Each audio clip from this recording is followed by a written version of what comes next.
Russell Wilson. Russell. What a season he's having right now.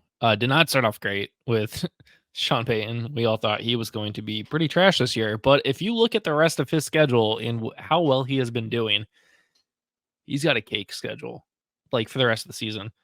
If we're looking at the next 5 games, he's got no games where quarterbacks don't score at least average.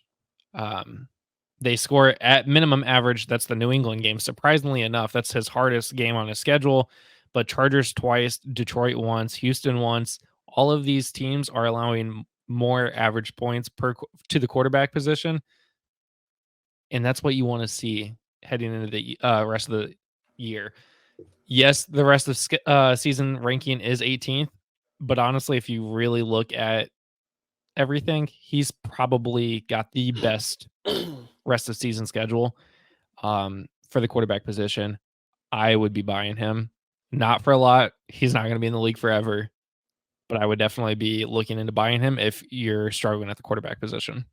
He's 35 years old. He is under contract for the Denver Broncos for the foreseeable future. It does seem like Sean Payton has turned this team around a little bit.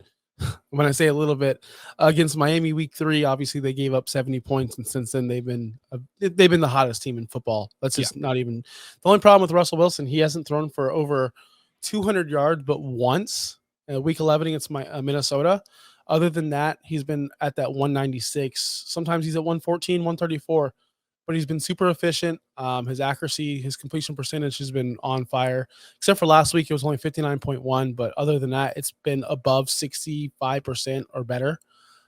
He is getting double-digit fantasy points up in that upper 18 range, which is you want to see. And this is mainly for super flex leagues. I want everyone to know that. If you have lost Deshaun Watson or Kirk Cousins or any of the any of these guys, you're desperate. You really are desperate out here. And if I had a super flex league where I've won 7 in a row. I am dominating. I have lost Aaron Rodgers and I've lost Russell Wilson and I've lost Deshaun Watson. All I have left is Tua.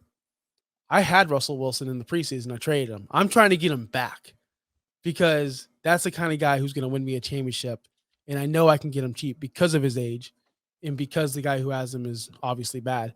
So that's what you got to do, guys. In your dynasty teams, look for the teams that are bad. And if they have a player like Russell Wilson or a player like him, go out and try to get that player. Any means necessary to win your championship. Flags fly forever. They really do. I was looking at a league yesterday. It's been a long league. We've been in it for a long time. I won the league in 2019. Dirtbag Dave won it in 18, 2020, and 2021. So I broke up his dynasty. And that was worth it. I remember selling out that season to break up that dynasty, and it was awesome. So flags fly forever. Try to get your guys now, man.